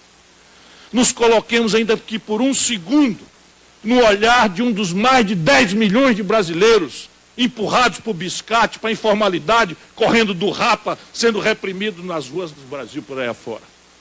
Nos coloquemos por um átomo, um segundo, uma fração que seja, na condição de uma mãe, ou de um pai, ou de um irmão, de um dos 61.800 brasileiros assassinados nos últimos 12 meses, dos quais apenas 8% são investigados. Nos coloquemos numa família, num familiar de um dos 700 mil brasileiros, a maior população carcerária proporcional do planeta, quase tudo jovem, quase tudo negro, quase todos pobres, e que hoje, flagrados com pequeníssimas quantidades de drogas, entram no presídio e têm que aceitar o ferro no queixo de uma facção criminosa, num creu morre literal, em que naquele primeiro dia ele será serviciado à noite e no segundo será assassinado se não se alinhar aos comandos A, B, C do crime organizado, das facções criminosas que estão fazendo acordos vergonhosos com as autoridades políticas do nosso país. E se nós estivermos na cabeça por um desses ângulos quaisquer, e nem nos lembrarmos do medo que uma pessoa tem de precisar da rede de saúde, e nem nos lembrarmos da injustiça que é uma escola pública que não prepara o filho do trabalhador para enfrentar os desafios de um mercado de trabalho a risco, ainda assim é preciso que a gente tenha humildade para entender que o que o povo viu recentemente da política foi assim, reduzindo ao que, infelizmente, parece ser o dominante no imaginário do país. Metade mais um tiquinho dos eleitores elegeram uma candidata que foi caçada na esteira de um romance novelizado de corrupção generalizada. Não estou dizendo que isso é verdade. Esta é a versão. E a outra metade, menos um tiquinho, votou no outro candidato que afundou, atolado na mais chocante crônica de banditismo, com componente de vulgaridade, mafiosos, como as gravações revelaram. Põe isso na cabeça do nosso povo. Não é para menos. Então, para a sociedade, a percepção de que não tem saída desse pardieiro é grave. E nós só iremos sair, e foi a grande pergunta que o Requião fez, com duas questões. Primeiro, o exemplo. Segundo, a ideia. O exemplo, Vossas Excelências estão dando, e há muitos brasileiros dando esse exemplo de tentar lutar na contramão de todas essas superficialidades, incompreensões, demagogias, paixões, ódios que dividem o Brasil agora. Ora, veja, um país complexo, difícil, heterogêneo, maravilhoso, assustador como é o Brasil, agora obrigado a aceitar que se está dividido entre coxinhas e mortadelas. Não cabe o Brasil nesta redução, que é uma imposição do paroquialismo partidário da política de São Paulo, que se lá não fez tanto mal, ao Brasil está fazendo mal extraordinariamente grave. A ideia há de ser um projeto nacional de desenvolvimento. E cada palavra dessa, para além de significar coisas muito complexas, impõe uma consciência que nós precisamos ter de que é um punhado grave, ameaçador de conflitos. Porque projeto supõe encerrar a mitologia neoliberal, que nos foi vendido como ciência boa e até hoje nos é replicado como ciência boa, mesmo depois da derrocada de 2008, em que nem no Fundo Monetário Internacional se encontra mais um papel, um texto, um rabisco de alguém que ainda tem a coragem intelectual de defender uma impostura dessa que produziu a maior hecatombe do capitalismo global, no centro do capitalismo global, que é a América do Norte, em 2008.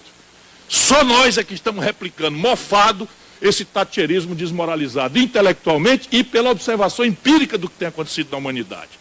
Pois bem, o projeto nega tudo isso. Não será o espontaneísmo individualista do entrechoque competitivo das forças do mercado que vai responder ao desafio do desenvolvimento de um país. Nunca foi. Não há precedente. Ninguém precisa ser muito ilustrado, muito brilhante, para tentar responder uma pergunta muito simples. Nós vamos imitar qual exemplo?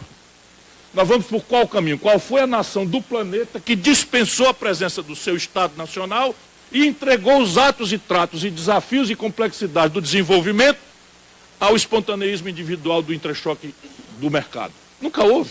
Só quem não conhece como é que funciona a compra governamental americana a pretexto de defesa, a pretexto de corrida aeroespacial, a pretexto de saúde pública, financiando aos bilhões com dinheiro público, não é? A pesquisa, o desenvolvimento, a extensão disso, e a compra governamental produzindo. Ainda assim, hoje, o Donald, é muito boa essa, o Donald está discutindo taxa de câmbio com a Angela Merkel, está discutindo a alocação de empreendimento industrial japonês do outro lado da fronteira. O nome disso é política industrial de comércio exterior, o nome disso é projeto nacional, o nome disso é distorção do mercado para atender ao interesse nacional, assim como ele lá o vê.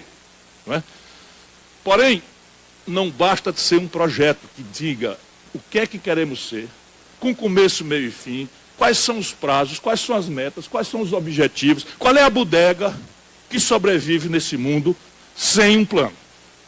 Então, uma nação vai viver sem um plano. Qual é o plano? O que é que o Brasil quer ser? Onde nós estamos e para onde fomos? Para onde vamos? Em matéria de energia, de aço, de escola, de saúde, em matéria de divisão internacional do trabalho. Por que nacional? Ora, porque não há precedente de história de desenvolvimento global. Por quê? Porque nós somos nacionalistas exacerbados, nos arrupiamos quando ouvimos o hino nacional? Também. Mas não, negado. O problema é que a condição de produzir, a condição de trabalhar, portanto, de ter emprego, de ter dinheiro para pagar saúde, educação, segurança, é um fato que não é global. Por exemplo, a condição de financiamento é global. Faz 8 anos que a taxa de juros do mundo rico é negativa. E nós temos a maior taxa de juros do mundo, ainda que esteja caindo dramaticamente, porque eles produziram agora a iminência de uma crise bancária. Já há quase 600 bilhões de reais de crédito de recuperação duvidosa na contabilidade oficial dos bancos, parceira. Eles estão atirando no próprio pé, por isso que estão correndo atrasado, para reduzir a taxa de juros. Mas ao reduzir em cima da mesa, estão fazendo canalices, tipo operação compromissada, Requião. No mundo inteiro, operação compromissada significa 2 a 3% do volume bruto. No nosso país, e isso merece uma denúncia para o Ministério Público, esta gente está hoje com 1.184 bilhões de reais de operação compromissada, vencendo em 4 dias. Eles vão fraudar as eleições. Se qualquer um de nós tiver a iminência de ganhar as eleições e não beijar a cruz do rentismo, eles vão fazer um ataque especulativo ainda na véspera da eleição contra o real. 4 dias, patrões, é o vencimento da tal operação compromissada, que é uma operação para ajustar a liquidez de curto prazo entre os bancos privados. No Brasil, o titular, quer dizer, o passivo, é o Banco Central brasileiro. Canalhas, canalhas, canalhas, que inventam nomes mirabolantes para poder falar nos salões aquilo que a gente acusa um menino de assaltar como bandido. Para eles é swap cambial, operação compromissada, e isto nada mais é do que roubo, assalto à mão desarmada. Ladruagem da pura e boa, e grande e volumosa. Tem saída? Tem. Agora, por que não pode ser global? Porque o nível de maturidade tecnológica não é global. O Brasil tem um retardo tecnológico extenso e está piorando com todas as coisas, os dados que o Pancera nos deu aqui, e nós estamos simplesmente pagando mais de 10 bilhões de dólares alugando a inteligência dos outros, naquilo que se chama royalties. E por que de desenvolvimento? Porque acreditem, meus companheiros da mesa, meus irmãos e minhas irmãs do auditório, o Brasil faz muitos anos não tem o menor compromisso com crescer. Porque nós montamos uma TREMP, câmbio, me lembro do Bolsonaro perguntado sobre o tripé macroeconômico. O tripé macroeconômico é assim: câmbio flutuante, superávit primário e meta de inflação. Esta TREMP pretende colocar a economia brasileira no piloto automático. Então qualquer um pode ser presidente da República, desde que não mexa no que interessa. E aí as três coisas fazem com que crescimento seja um subproduto. E eu vou terminar. Quer ver? É assim, ó. Em 1980, o Brasil representava, com 130 milhões de habitantes, 1% do comércio do mundo. E a China, na data de 1980, com 800 milhões de habitantes, representava 1% do comércio do mundo. Hoje, o Brasil representa os mesmos 1% do comércio do mundo e a China representa 12,5% do comércio do planeta Terra. Quem está certo? Eles ou nós? Não é para transplantar institucionalidade, não. Cada país tem a sua. Mas os marcos de economia política não são tão vários quanto as institucionalidades. Trata-se basicamente de ordenar que tamanho e presença o Estado tem na relação com a iniciativa privada. Mas não há precedente de nenhum Estado nacional reduzido a uma dimensão mínima e desentranhado da economia em que o mercado sustente desenvolvimento. Não aconteceu jamais. Caramba, se a teoria não serve, por que a gente não observa a realidade dos outros? E isto tem a ver um pouco, e concluo, definitivamente agradecendo a paciência, que o grande problema do Brasil é falta de projeto. Nesses anos de 80 para cá, o Brasil cresceu pífios 2% ao ano em média. A população do mesmo querido cresceu 1,7% ao ano. Ou seja, por cabeça, nós crescemos 0,4% ao ano nos últimos 40 anos. Menos de 0,5% por cabeça. Dado que somos a pior concentração de renda do mundo, e a gente sabe que este crescimento relativo foi concentrado em que num país como o nosso, eu estou atrás de fazer um meme, segura aqui para mim. 6 brasileiros, 1, 2, 3, 4, 5, 6. Não é 600, nem 6 mil. 6 brasileiros, Odorico, têm hoje fortuna equivalente às posses de 100 milhões de brasileiros mais pobres. E não pagam imposto. Sabe quantos países do mundo não cobram imposto sobre lucros e dividendos? O Brasil e a Letônia. Com todo respeito aos irmãos da Letônia, que outro dia estava uma pessoa da Letônia no auditório. Na Fundação Getúlio Vargas, eu tive que pedir 1000 desculpas, ele não parece ser o modelo. Sabe quanto é a tributação sobre a herança dos ricos na República Bolivariana do Donaldo, nos Estados Unidos? 40%. Sabe quanto é em Minas Gerais, com dificuldade de pagar os funcionários? 4%. Sabe quanto é no Rio de Janeiro, desastrado como está? 4%. E no limite, o único estado que cobra 8%, que é o limite máximo da Constituição, é o Ceará. Não por acaso o estado que está mais sólido do ponto de vista financeiro e fiscal do país. Ou seja, saída tem. Mas, e agora definitivamente termino, não será pela soma de ideários fragmentários. A falta de um projeto causou um problema na nossa retomada da sociedade civil brasileira. Quando nós nos redemocratizamos, nós estávamos sem projeto e estávamos já sofrendo a perversão neoliberal esmagadora, como ponto de vista de propaganda ideológica. Resultado da grande, extraordinária vitalidade da sociedade civil brasileira, se organiza de forma fragmentária, atomizada. Quem quiser saber qual é a agenda das pessoas que são atingidas por barragem, entra no site do MAB, Movimento dos Atingidos por Barragem. Quem quiser saber o que é a CUT, a Central Única dos Trabalhadores, ou a Central dos Sindicatos Brasileiros, ou, enfim, todas as centrais, entra no site de cada uma delas, há uma dinâmica, tem reunião, tem sede, tem lugar para fazer, tem tudo. Agora, onde é o Sindicato do Interesse Nacional? Cadê? Porque a soma de interesses fragmentários não dá o interesse nacional. E isso traz ao argumento anterior. Meus parabéns, saibam que vossas excelências estão pintando como aquilo que o Sabedoria Popular diz, um olho em terra de cego. Muito obrigado a todos.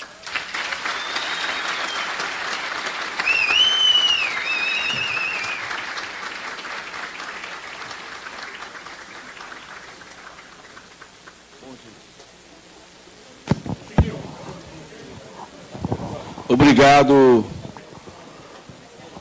nosso ex-ministro Ciro Gomes. Eu vou agora compartilhar aqui com o nosso deputado Eumano. Só um dado a mais. Em 1980, 1/3 da produção brasileira era indústria. 1/3 da produção brasileira em 1980 era tirado da indústria. Hoje, nós estamos tirando 8% do PIB brasileiro em indústria. Voltamos ao que era 1910. Obrigado. Bom, passar para o Eumano, vamos aqui dividindo aqui, e ele vai coordenar, então, os encerramentos e a participação nossa aqui. Por favor, Eumano. Obrigado, companheiro Dorico. Eu não sei feito registro, mas não queria deixar de fazer. Está aqui entre nós o ex-deputado Chadal, nosso companheiro de luta, Lula Moraes. Obrigado por sua presença, companheiro. E queria pedir para usar a palavra, representando aqui, eu estou vendo vários sindicalistas, companheiros de movimento, então queria dar a palavra até uma companheira mulher, representante da Central Única dos Trabalhadores, a companheira Graça Costa.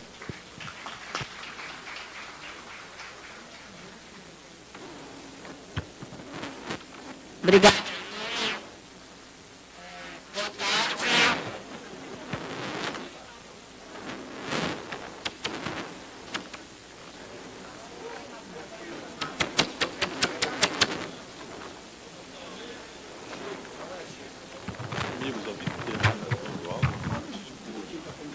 Rápido. Boa tarde, todas e todos.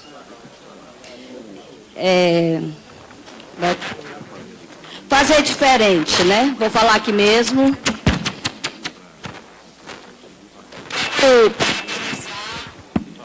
Alô? Falou ali, falou aqui. Atenção. França está precisando, está precisando água, a Inglaterra está precisando. Alô? Pronto. Tá animado, né?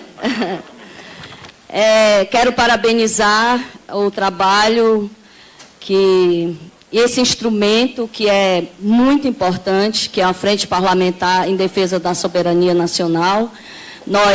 Eu tive a oportunidade de representar a CUT no lançamento nacional em Brasília e com muita satisfação recebê-los aqui no nosso Ceará para o lançamento aqui do Nordeste.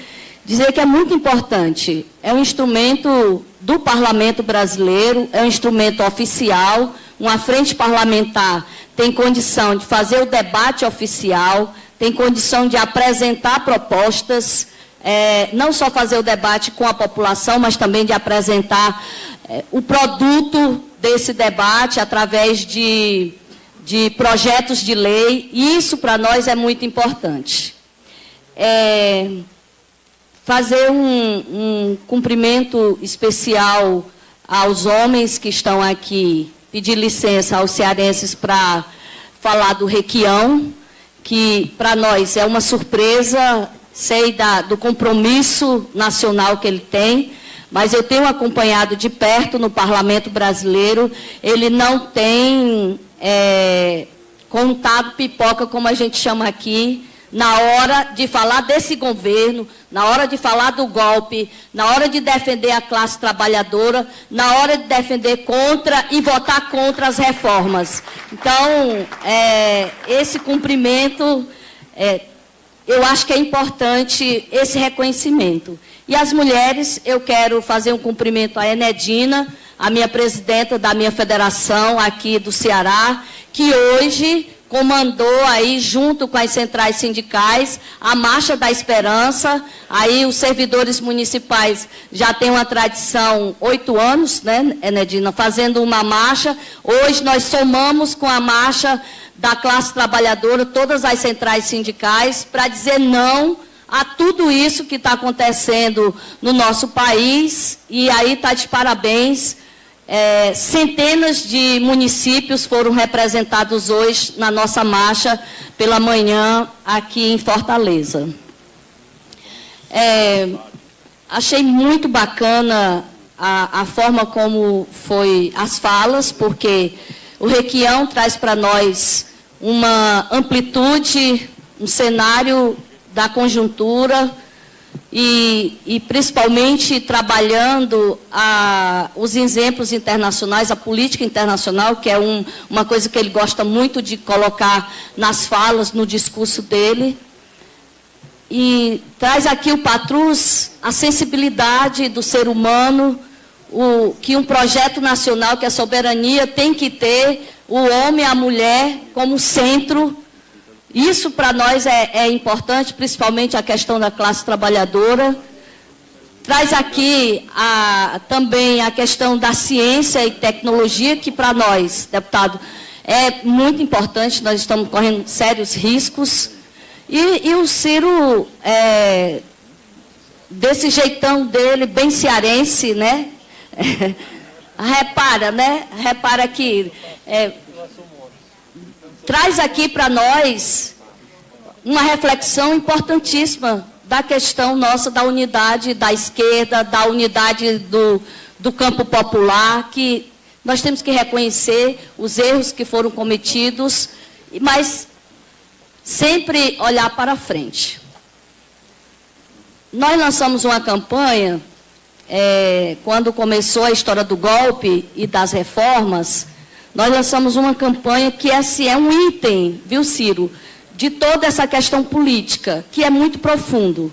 Porque a gente quer um processo eleitoral no próximo ano, que ele aconteça, que seja democrático, e que a gente consiga derrotar os golpistas, que a gente consiga derrotar esse Congresso Nacional, consiga derrotar esse governo golpista que está instalado.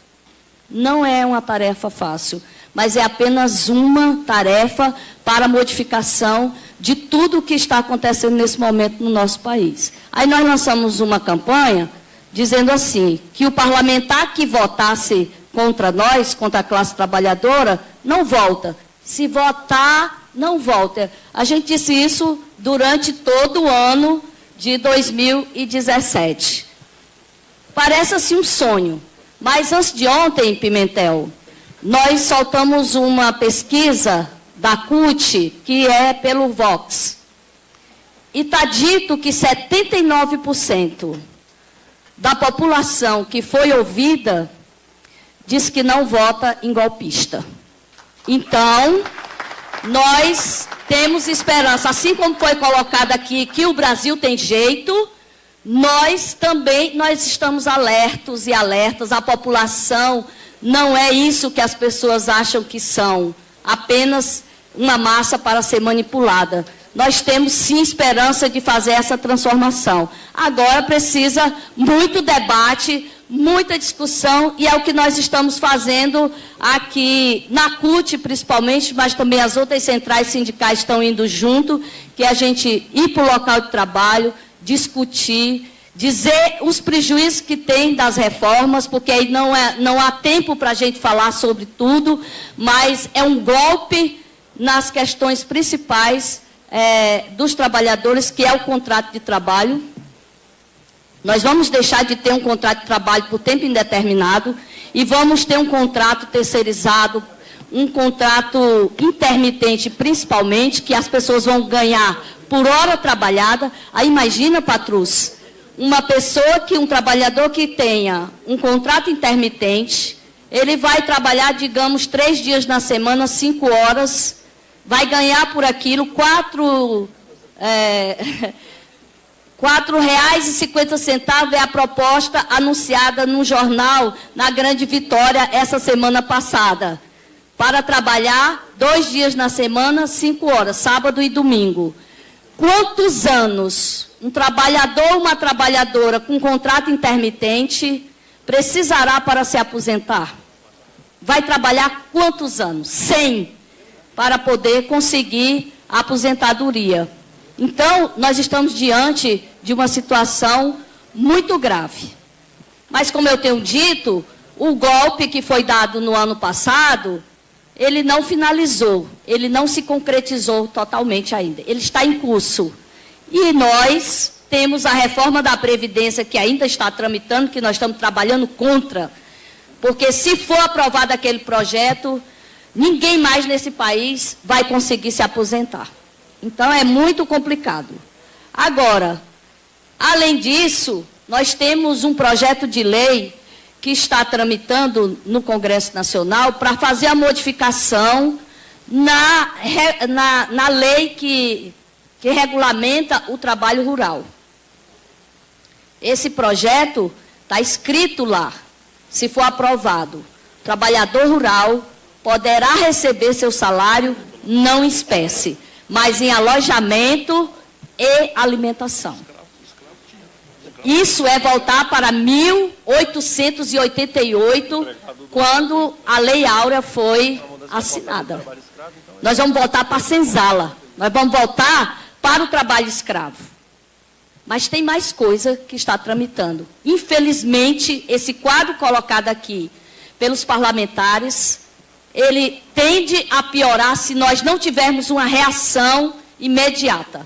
Por isso eu tenho dito sempre, quando falo em público, tanto para a nossa categoria como fora, que a gente tem que acelerar o passo, porque senão nós vamos ser realmente massacrados por esse grupo que aí já está visto em nível nacional, que é uma quadrilha mesmo, que está dominando o nosso país. Nós precisamos fazer essa modificação muito rápida para que a gente não tenha mais prejuízo do que o que nós estamos aqui. Então, a CUT, a CTB que está aqui e as outras centrais que trabalharam hoje, perdão, tem um cisco no meu olho aqui. O que nós fizemos hoje em todo o Brasil, nós vamos continuar fazendo. E, para finalizar mesmo, dizer que a maior greve que o país, que o nosso Brasil já viu em toda a sua história, nós fizemos este ano, no dia 28 de abril. As maiores manifestações, que têm iniciativas importantes. É claro que nós temos que chegar ao momento de unificar todas essas mobilizações, todas essas energias que nós estamos levando para a rua. Tem 2 frentes. Infelizmente, não conseguimos construir uma, mas já tem 2, estão se fortalecendo. Eu acho que vai ter que ter o momento da gente unificar. E unificar também as candidaturas do campo popular, da esquerda, para que a gente tenha vitória. Porque se nós chegarmos no próximo ano, todo mundo dividido, a gente vai ser massacrado. Obrigada. Muito obrigado, Graça. Quero dizer que os companheiros aqui da mesa, os que eu vi, a CTB usou a ideia do Ciro Gomes de que ele disse que assina embaixo que a CUT acabou de defender. Então, esse sindical está absolutamente contemplado.